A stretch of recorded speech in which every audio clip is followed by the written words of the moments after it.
You can't go on social media these days without someone talking about attachment styles.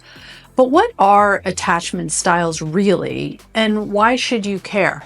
In this video, I'm going to explain attachment styles simply and clearly, and you'll learn how to use yours to have a great relationship. I'm Rose Viggiano, master level relationship coach, attachment specialist, and somatic practitioner. So if you want to learn more about attachment and how it's working in your relationships and get practical tips to improve those relationships, click the like and subscribe button and let's dig into attachment styles. There are 4 main attachment styles: secure, anxious, avoidant, and disorganized. And as we dive into each one, there are some things I want you to keep in mind. Attachment styles are really adaptations to our childhood experiences with our caregivers. They aren't good or bad. They are the ways we responded and learned to survive. If we have an insecure attachment style, we didn't do anything wrong. So as we go through the attachment styles, we will talk about the impact our caregivers had on us. We're not saying they were bad or defective. In most cases, they loved us very much, but they didn't have the tools, training, or life circumstances to give us what we needed.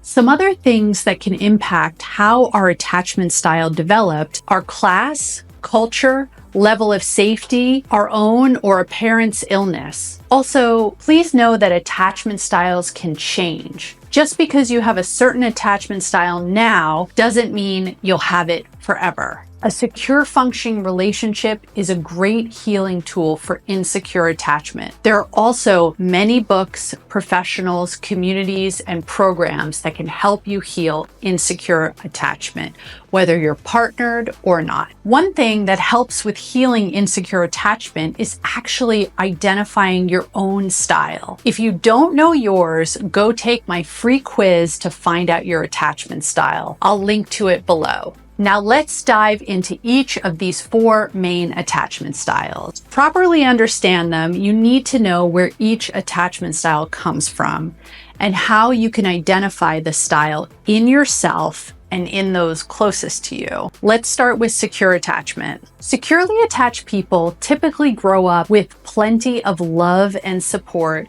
from consistently responsive caregivers. This means your caregivers were present, protective, and safe. They made it a priority to respond for your cues for connection. They valued open communication, trust, and repair when they made a mistake. As a child, you felt seen, heard, and respected for your authentic self. You didn't feel like you needed to be something specific to keep their love. When you grow up this way, and your environment is safe enough, you generally develop secure attachment. Securely attached adults are interdependent as opposed to self-dependent or codependent. You're comfortable with intimacy and you don't take rejection personally. If someone isn't for you, it's easy to walk away. It's easy for you to stay attuned to your own needs as well as the needs of others. As a securely attached person, you're trusting and empathetic and have an attuned gut instinct. You manage your emotions well, you aren't easily upset by relationships, and you often shy away from high drama situations. You're able to forgive the past and you work through things in your current relationships. Setting strong but flexible boundaries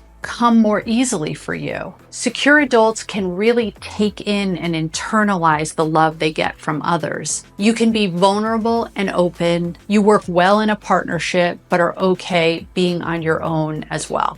About 50% of the population have secure attachment from childhood, which means the other 50% do not. But it's not hopeless because there's something called earned secure, where we can heal our insecure attachment patterns and build up our ability to create secure relationships. If that's what you want, drop the word secure in the comments. Let's talk about avoidant attachment and where it comes from.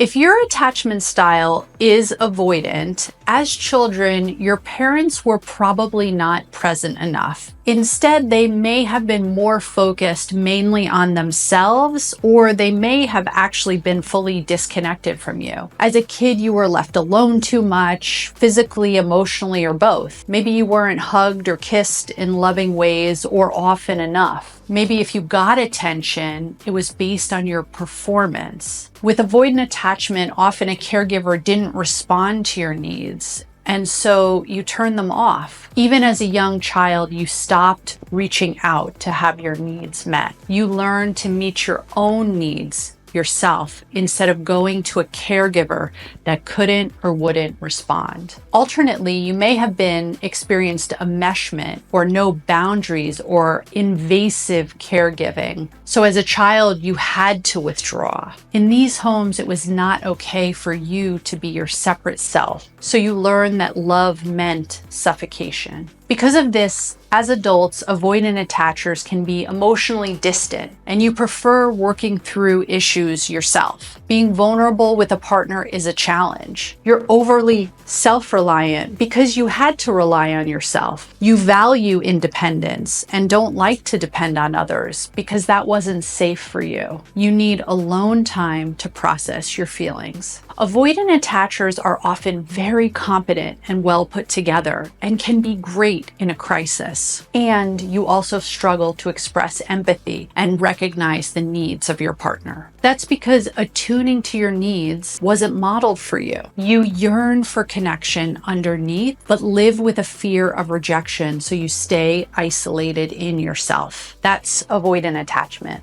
The third attachment style is anxious attachment, which develops generally from inconsistent and unpredictable caregiving. This leads to an intense need for love and a fear of abandonment. Babies adapt by altering their approach to connection, and these adaptations shape adult relationships. If you're an anxious attacher, you probably grew up with emotionally unregulated adults. Your caregivers showed love, but it was intermittent and unpredictable. There was a lot of uncertainty about when love would come and go. One minute, the love and attention was there, and the next minute, it was gone. If there were relaxed moments during your childhood, it could be disrupted without warning. There may have been a lack of respect for your personal space, so you were always on guard. You may have grown up around emotionally needy caregivers who seemed like they were connecting, but were just trying to satisfy their own needs and not yours. In adulthood, having an anxious attachment style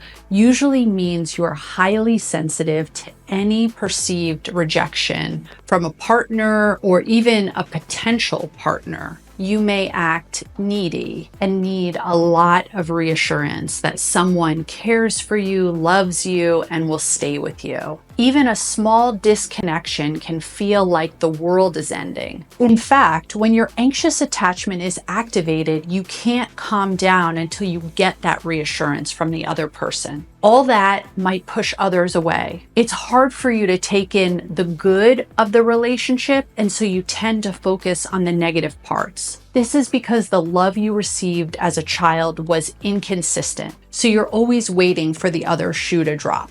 Anxious attachers tend to be suspicious of their partners. You might track their phone, drive by their house, or call obsessively until your partner answers. This is all because you are desperate for the love to come back. As an anxious attacher, you might accept the crumbs in a relationship to keep it from ending. You may give, and expect the same back, and then feel disappointed when it never comes. Anxious attachment is not bad.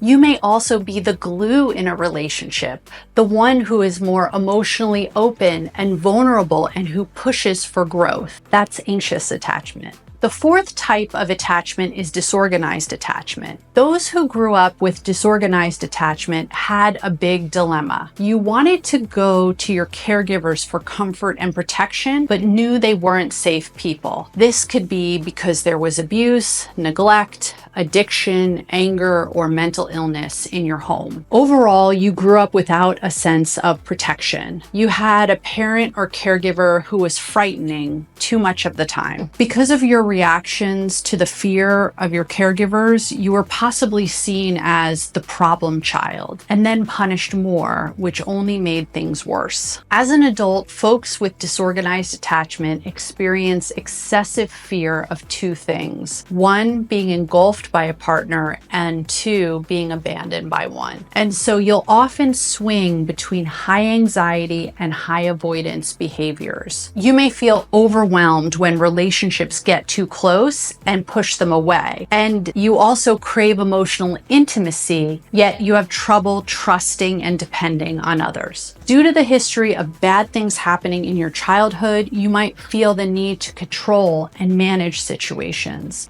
You find it hard to manage feelings and may be prone to outbursts or being chronically angry. If you have disorganized attachment, it's often hard to know what you're feeling in the moment. So you might stop mid-sentence or take long pauses or communicate in confusing ways for the other person. You can become immobilized by fear and freeze. One minute you feel open for connection, the next you feel triggered or terrified. That's disorganized attachment. So my friend, this is far from a complete picture of attachment style, but I hope you've heard enough to start identifying which one you are. Or is it ones? See, we're all a mix of attachment styles, and while many of us have a dominant style, we also likely have pockets of other styles as well. That means we can all work towards building up more secure attachment right now. It's my belief that we are all born with the desire and ability to connect securely. If the caregivers around us attuned to our needs and the environment was positive enough, we likely develop secure attachment. If it wasn't, as many of us experienced, we develop mental, emotional, and behavioral adaptations to protect us from the overwhelming pain of that disconnection. Those become our insecure attachment adaptations in adulthood and greatly impact the quality of our relationships. But no matter our past, we can heal and earn secure attachment. If you learned something in this video, go ahead and hit the like button and remember to subscribe, because what we can't do alone, we can do together. Let me know in the comments below which is your dominant attachment style. I'll see you soon.